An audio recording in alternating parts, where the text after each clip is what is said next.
नमस्कार, Rewa 24 city cable network के ताज़ा तरीन अंक के साथ मैं शैलेंद्र। सबसे पहले प्रमुख खबरें। रीवा के भाजपा नेता के ऊपर प्रयागराज में उग्र प्रदर्शनकारियों ने किया जानलेवा हमला। छात्रों के ऊपर हुए लाठीचार्ज और राहुल प्रियंका को हिरासत में लिए जाने के विरोध में कांग्रेसियों ने किया सत्याग्रह। लॉकडाउन के दौरान रिपेयर के लिए दिए गए टीवी को लेने 5 साल बाद पहुंचा ग्राहक। दुकान में तोड़फोड़, ग्राहक के साथ की मारपीट और जल संसाधन विभाग के अमीन को 3000 की रिश्वत लेते रंगे हाथों लोकायुक्त ने किया गिरफ्तार। खबरें विस्तार से। आइए नजर डालते हैं पहली खबर पर। दिल्ली के जंतर मंतर में नीट पेपर लीक सहित अन्य मुद्दों को लेकर हो रहे आंदोलन के समर्थन में प्रदर्शन कर रहे युवकों ने बीती शाम रीवा के भाजपा नेता पर हमला कर दिया। उनके वाहन में तोड़फोड़ कर पार्टी के झंडे को निकालकर सड़क पर फेंक दिया। 1 घंटे से भी ज़्यादा समय तक वो भीड़ से घिरे रहे और किसी तरह से अपनी जान बचाकर वहां से निकले। बताया कि चाकघाट के रहने वाले भाजपा नेता प्रशांत पाठक इलाज करवाने के लिए 1 दिन पहले प्रयागराज गए थे। बीती शाम वो वापस लौट रहे थे कि प्रयागराज में ही दिल्ली के आंदोलन के समर्थन में कुछ युवक सड़क पर हंगामा कर रहे थे। उन्होंने भाजपा नेता की गाड़ी देखकर उसे घेर लिया और चारों तरफ से तोड़ फोड़ करने लगे। उन्होंने गाड़ी के सारे शीशे फोड़ दिए और पार्टी का झंडा निकाल कर फेंक दिया।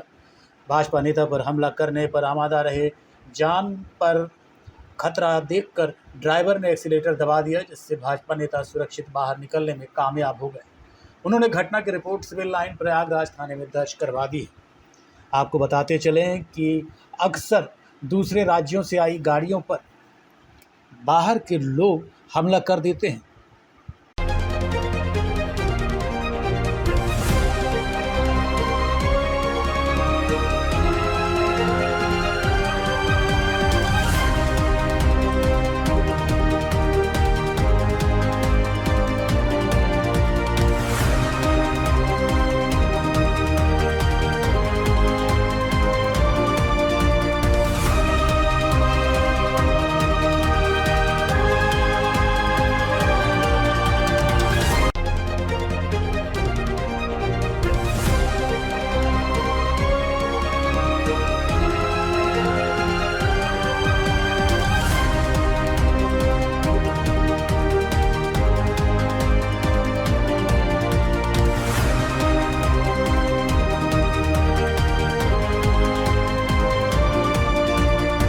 कल मैं अपने स्वास्थ्य परीक्षण के लिए मैं जाता रहता हूँ। मैं प्रयागराज गया था भैया, और जैसे वहाँ के सबसे व्यस्ततम चौराहे सुभाष चौराहे सिविल लाइन में पहुँचा, अचानक से एक भीड़ का हुजूम आया। भाजपा वाला है, जिला अध्यक्ष का बोर्ड लगा है, मारो मारो जिंदा ना जाने पाए कह के गाड़ी घेर ली और गाड़ी में तोड़फोड़ शुरू की।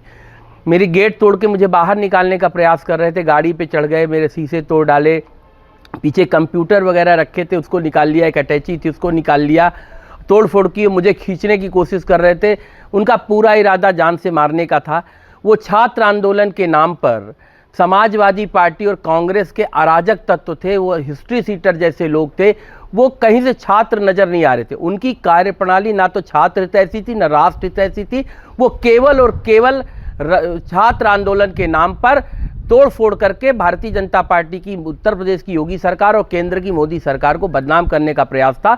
हिंसा, केवल हिंसा पैदा करके माहौल खराब करने का काम कर रहे थे। क्या तोड़ फोड़ हुई? मेरी गाड़ी का पीछे का शीशा तोड़ दिया, पूरी गाड़ी को कूच दिया, अगल बगल से तोड़ दिया, अगल बगल के शीशे तोड़ दिए, सामने का ग्लास तोड़ने की भरसक कोशिश हुई, मेरे साइड का ग्लास तोड़ने की कोशिश की गई और मुझे ग्लास तोड़ के मारो मारो जिंदा नहीं जाना चाहिए ऐसा करके कह के वो आक्रमण कर रहे थे। पूरी गाड़ी को नष्ट कर दिया है। कहाँ एफआईआर आपने? मैं तुरंत वहाँ जो थाना लगता है सिविल लाइन थाना, वहाँ जा कर के साथियों के साथ वहाँ पहुँचा। बहुत घबराया हुआ था, ऐसा लग रहा था कि मौत एकदम सामने से आके छू के चली गई थी। उन लोगों का जो इरादा था वो मारने के अलावा और कोई इरादा नहीं था। हम लोगों ने जाके रीवा के सिरमौर चौराहे पर पूर्व प्रधानमंत्री राजीव गांधी की प्रतिमा के समक्ष जिला कांग्रेस कमेटी ग्रामीण और शहर इकाई के संयुक्त तत्वाधान में सत्याग्रह आयोजित किया गया। कांग्रेस नेताओं ने कहा कि छात्रों के आंदोलन और राहुल गांधी, प्रियंका गांधी के समर्थन में उठी आवाज के दबाव में केंद्रीय शिक्षा मंत्री धर्मेंद्र प्रधान का इस्तीफा लोकतंत्र की जीत।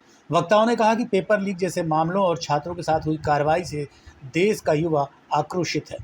सत्याग्रह में जिला कांग्रेस अध्यक्ष इंजीनियर राजेंद्र शर्मा, सिमरिया विधायक अभय मिश्रा, पूर्व राज्यसभा सदस्य राजमणि पटेल, जिला संगठन प्रभारी रामलखन पटेल, महापौर अजय मिश्रा बाबा सहित कई कांग्रेसी नेता कार्यकर्ता शामिल हुए।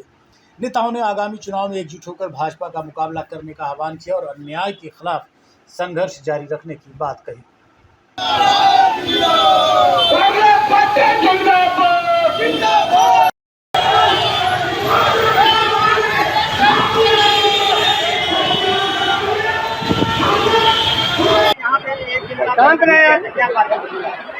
देखिए, आज हमारा सत्याग्रह का कार्यक्रम था। जिस तरीके से बर्बरता पूर्वक लाठीचार्ज उन छात्रों पे किया गया जो अपनी वाजिब मांगों को लेकर जंतर मंतर में बैठे हुए थे, और जिस तरीके से उन छात्रों की हक की बात करने वाले राहुल गांधी जी, प्रियंका गांधी जी को गिरफ्तार किया गया, उनके साथ निष्ठुर व्यवहार किया गया, उसके खिलाफ आज ये सत्याग्रह का कार्यक्रम था। और साथ ही साथ आज इस तरीके से धर्मेंद्र प्रधान जी का इस सरकार को, जो अभिमानी सरकार है, घमंडी सरकार है, उसको इस्तीफा लेना पड़ा छात्रों के दबाव में और राहुल गांधी जी के दबाव में। हम लोकतंत्र को इसके लिए बहुत बहुत आभार देते हैं, राहुल गांधी जी को इस बात के लिए बहुत बहुत आभार देते हैं कि उनके प्रयास से ये सफल हुआ। और हमारे छात्रों ने जो संघर्ष किया, उस संघर्ष को हम लोग सलाम करते हैं। और साथ ही साथ उन छात्रों को हम अपनी विनम्र श्रद्धांजलि जिला कांग्रेस कमेटी की ओर से देते हैं, जिन्होंने नीट की परीक्षा में पेपर लीक के बाद आत्महत्या की, सुसाइड किया, और जिनके परिवार को उन बच्चों की मृत्यु का एक गहरा सदमा मिला, उनको हम लोग संवेदना प्रकट। कोरोना लॉकडाउन के दौरान रिपेयर के लिए दी गई एक पुरानी टीवी 5 साल बाद ऐसा विवाद बन गई कि इलेक्ट्रॉनिक्स दुकान में जमकर हंगामा हो गया। रीवा के महिया तिराहे स्थित लक्की इलेक्ट्रॉनिक्स में मारपीट और तोड़फोड़ का मामला सामने आया है। पीड़ित दुकानदार अरविंद विश्वकर्मा के अनुसार आरोपी ग्राहक ने कोरोना लॉकडाउन के समय अपनी टीवी रिपेयरिंग के लिए दुकान पर छोड़ी थी। टीवी ठीक नहीं हो सकी, जिसके बाद ग्राहक को पैसे वापस लेकर टीवी ले जाने के लिए कहा गया, लेकिन ग्राहक करीब 5 साल बाद शनिवार सुबह दुकान पहुंचा। दुकानदार का आरोप है कि टीवी ढूंढने में कुछ समय लगने पर ग्राहक गाली गलौज करने लगा और दुकान में रखे काउंटर पर 2 से 3 टीवियों में तोड़फोड़ कर दी। इस घटना से करीब 1.5 लाख रुपए के नुकसान का दावा किया गया है। आरोप है कि जाते जाते आरोपी ने दोबारा लोगों के साथ आकर सबक सिखाने की धमकी दी। वहीं आरोपी कौन है, अभी तक इस बात की पुष्टि नहीं हो पाई और आरोपियों का क्या कहना है, इस मामले में अभी तक कोई जानकारी नहीं आ पाई। पुलिस की जांच के बाद ही पूरे मामले का खुलासा हो पाएगा। क्या नाम है आपका? कहाँ आपकी दुकान संचालित है? किस नाम से है? क्या घटनाक्रम हुआ आज? घटनाक्रम ऐसा हुआ, 11:30 बजे करीब एक कस्टमर आया। उन्होंने करीब लॉकडाउन से पहले हमको टीवी दिया था बनने के लिए, तो हमने बना के दे दिया था। उसके बाद एक आध हफ्ते बाद कोई प्रॉब्लम आई तो फिर वापस लेके आए, तो हमने उनको टाइम दिया। फिर चेक करने के बाद उनको मना कर दी कि भैया आपने जो पेमेंट दिया है वापस ले लीजिए, और ये नहीं बन पा रही। तो उन्होंने बोला कि ठीक है, बाद में ले जाएंगे। फिर उन्होंने इतने सालों बाद आए और अपनी टीवी मांगने लगे। बाहर रखी थी टीवी, हमने बोला इतने दिन से रखे टीवी, आप आए नहीं, ले जाइए अपनी टीवी और बताइए कितना पैसा दे दें आपका जमा दिए थे। तो बोला 1100 रुपये हम दिए थे। हमने बोला 300-400 रुपये आपने दिया था, ले लीजिए उतना, 1100 हम थोड़े देंगे। और उसके बाद वो हो गया, गाली गलौज करने लगा और सामान को फेंकने लगा दुकान का। और 500 रुपये हमने सरका दे दिया। 2-3 लीडी टीवी रखी थी, उन्होंने उसको तोड़ दिया है। कितने का नुकसान कर दिए हैं? करीब 1.5 लाख। इसकी शिकायत कहीं की है आप? थाने में रिपोर्ट दर्ज करा दिए हैं। कौन से थाने में शिकायत की है? मैया थाने। पुलिस ने क्या आश्वासन दिया? वो आवेदन ले लिए हैं, बोले कार्रवाई करेंगे, बस इतना बोले। मारपीट करने वाले व्यक्ति कहाँ के हैं? वो लगता है जलसा गार्डन के पीछे से। हम पर जानते नहीं, क्योंकि वो लॉकडाउन के पहले हमने उनको देखा था। क्या करते हैं, कुछ बताएं अपने बारे में? वो उसके बारे में नॉलेज हमको नहीं क्या। क्या धमकी क्या दिए हैं मारपीट के दौरान? मारपीट के बाद जाने लगे तो बोले हम 2-4 लड़कों को भेजते हैं, अभी से बताएंगे। मारपीट में कहीं चोट वोट भी आई है? हाँ, पैर में चोट आई। सर, मैया थाना क्षेत्र में एक इलेक्ट्रॉनिक की दुकान में विवाद हुआ, क्या था पूरा मामला? अभी आज दिनांक 26/7 2026 को एक फरियादी है अरविंद विश्वकर्मा। ये अपने अमैया कॉलोनी में ही लकी इलेक्ट्रॉनिक्स के नाम से दुकान है इनकी। इन्होंने आज रिपोर्ट किया है कि अनावेदक का नाम इन्होंने नहीं बताया है। ये बताया है कि वाहन से आए थे और इनके दुकान में कुछ टीवी बनाने के लिए दिए थे। इसी रिपेयरिंग के दौरान इन्होंने दिया था करीब कोरोना काल में, लॉकडाउन के समय पे काफ़ी समय बाद आए हैं ऐसा बताया गया है। जो टीवी ढूंढने के दौरान इनको समय लगा है दुकानदार को, फरियादी को, इसी दौरान इनका विवाद हुआ है। सर, ये दुकानदार के द्वारा आरोप लगाया जा रहा है कि टीवी में लगभग 1.5 लाख का नुकसान हुआ है। ये इस तथ्य की जांच की जा रही है। उनके द्वारा बताए गए अनुसार तथ्यों की जांच की जा रही है। क्या कार्रवाई हुई? कार्रवाई उनके बताए अनुसार तस्दीक करके कार्रवाई की जा रही है। जब से 5 साल आगे पड़ी है टीवी, हम हटाने वाले भी हटाए नहीं जानबूझ के। हमने कहा कभी भी आप आएंगे तो आपको टीवी दिखा देंगे।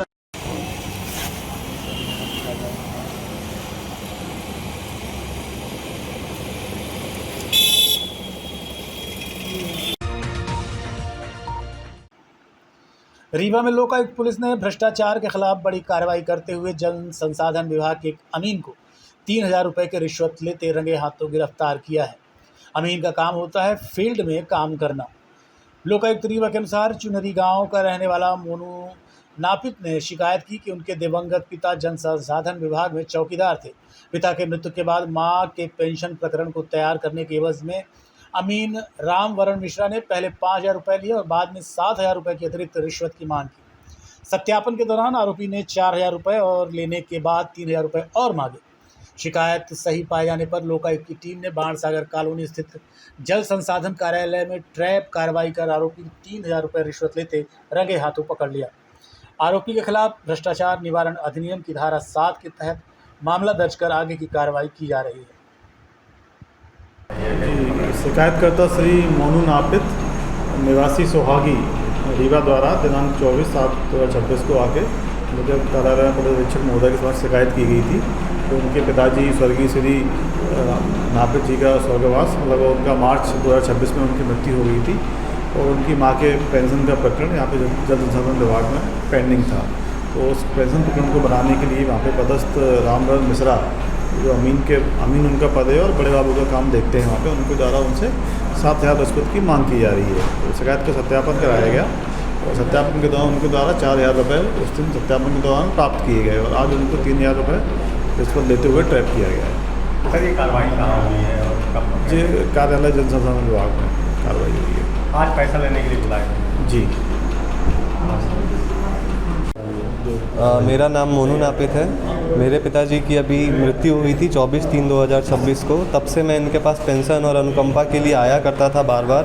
तो ये मेरे से अलग अलग बार जब भी है फ़ोन पे या वहाँ पे अपने डेस्क पे बैठा के मेरे से रिश्वत की मांग करते थे। ये कभी मतलब जैसे ही मेरा एसग्रेसिया का पेमेंट होता है वो हुआ था तो इनने मेरे से 5,000 रुपये लिए थे। फिर मम्मी का जब साइन होता है पेंशन के लिए मैं तब आया था इनके पास तो इनने 10,000 की डिमांड की थी मेरे से। तो मेरे दादाजी और चाचा लोग ये मुझे डिमोटिवेट किए कि शिकायत वगैरह मत करो, आप अपना काम करवाओ, क्योंकि मेरे ऊपर 2 लोन ऑलरेडी चल रहे थे तो मैं उसमें लगा हुआ था। इनको बताता भी था कि अंकल जी मेरा लोन चल रहा है, मुझे चीज़ें उनको मैनेज करना है क्योंकि वो चुकाना पड़ेगा, भरना पड़ेगा। लेकिन ये मुझे बोलते थे वो सब छोड़ो, तुम यहाँ आओ, पहले पैसे दो।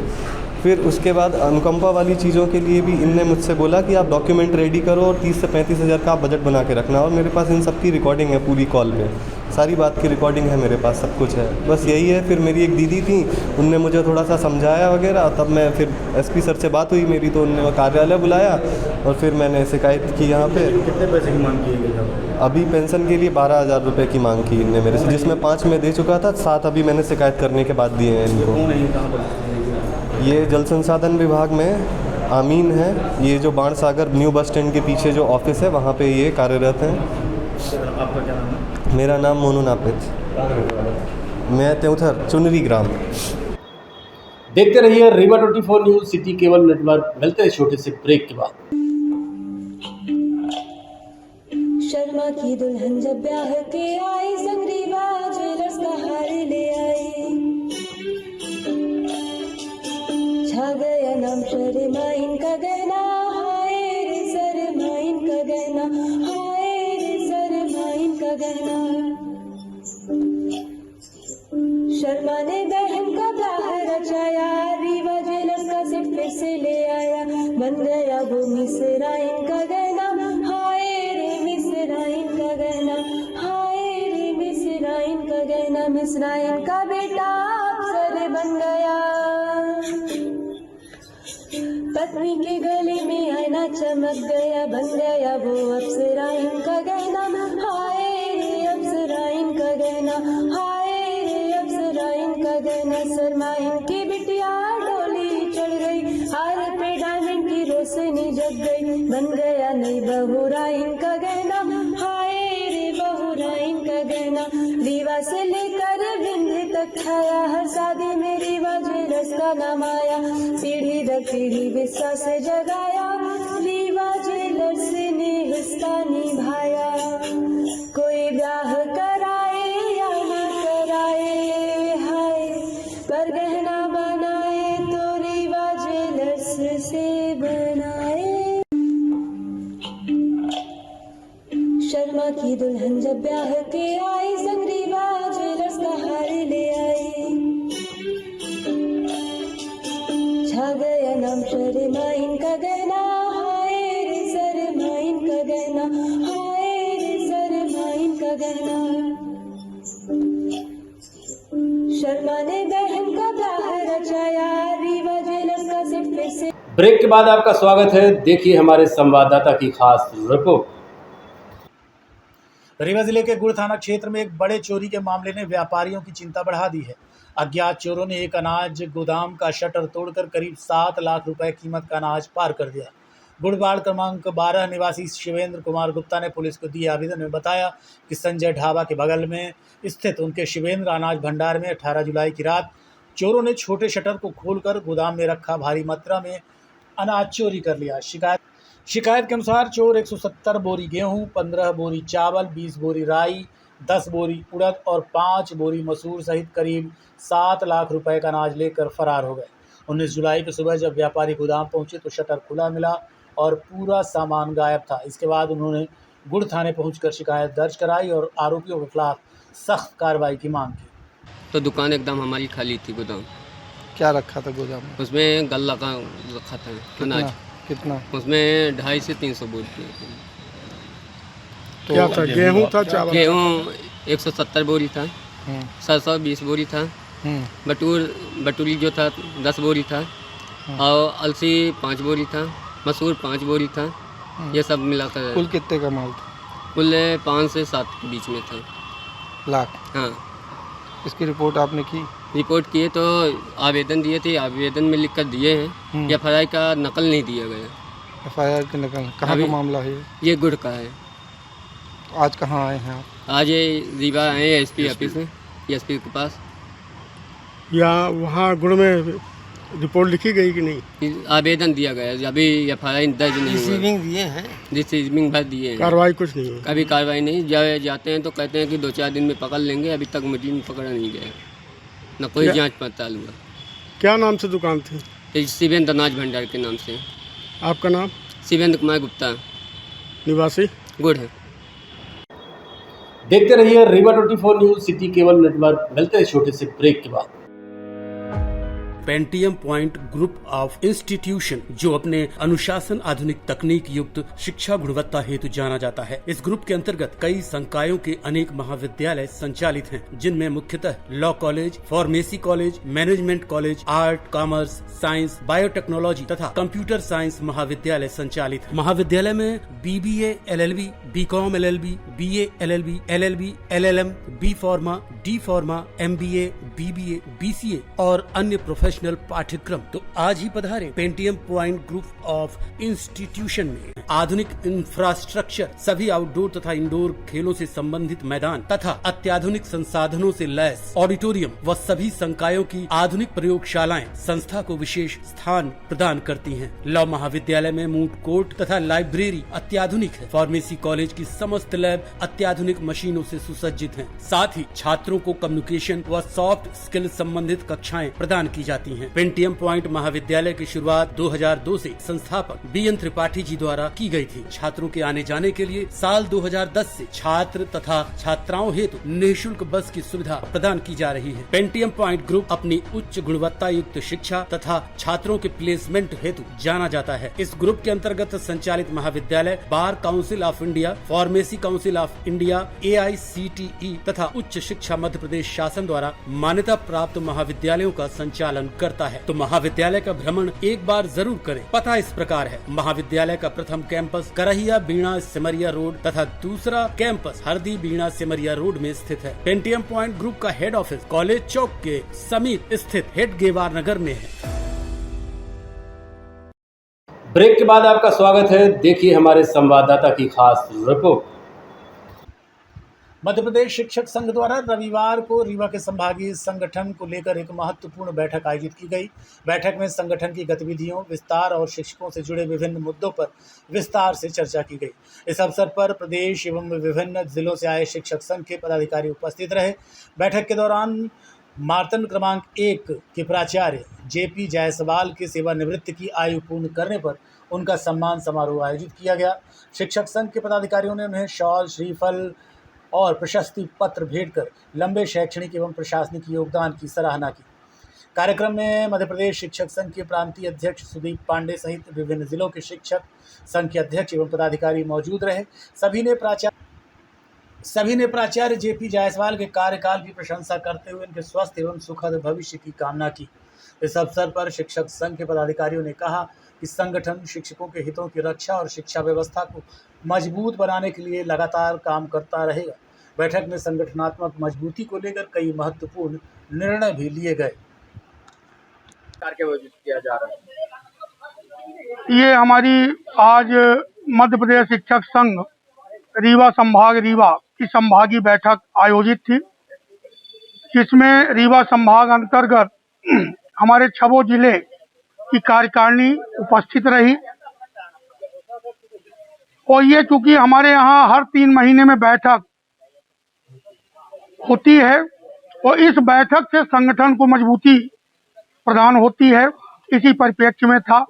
इस बैठक का मुख्य जो बिंदु थे, हमारे वर्ष 2026 में सदस्यता अभियान, साथ ही गुरुवंदन कार्यक्रम, गुरु छाया कार्यक्रम, ये जो कार्यक्रम हमारे प्रांतीय इकाई से चलते हैं, इन सब को संत रविदास जी का प्रागट्य उत्सव, ये सभी कार्यक्रम कब कैसे आयोजित करना है, इस बैठक में सभी जिला इकाइयों को बुला करके विचार विमर्श हुआ और एक निश्चित तिथि तय की गई कि कब कैसे प्रोग्राम को करना है। क्योंकि हमारे मध्य प्रदेश शिक्षक संघ की परंपरा रही है कि जब भी हमारे कोई शिक्षक साथी सेवानिवृत्त होते हैं अपनी पूरी सेवा करके, तो हम उन्हें सम्मान देने के लिए उस शिक्षक के संस्था तक पहुंच करके और सम्मान समारोह का आयोजन करते हैं। उसी परिप्रेक्ष्य में मार्तंड क्रमांक 1 के प्राचार्य श्री JP जायसवाल जी की चूंकि अर्धवार्षिकी आयु 31 जुलाई को पूर्ण हो रही है, उसी परिप्रेक्ष्य में जो हमारे बगल में भी हैं साहब, उनका सम्मान समारोह आज मध्य प्रदेश शिक्षक संघ रीवा संभाग रीवा ने आयोजित किया। सुदीप कुमार पांडे, संभागीय अध्यक्ष मध्य प्रदेश शिक्षक संघ। आज के अंक में इतना ही। देखते रहिए Rewa 24 news city cable network.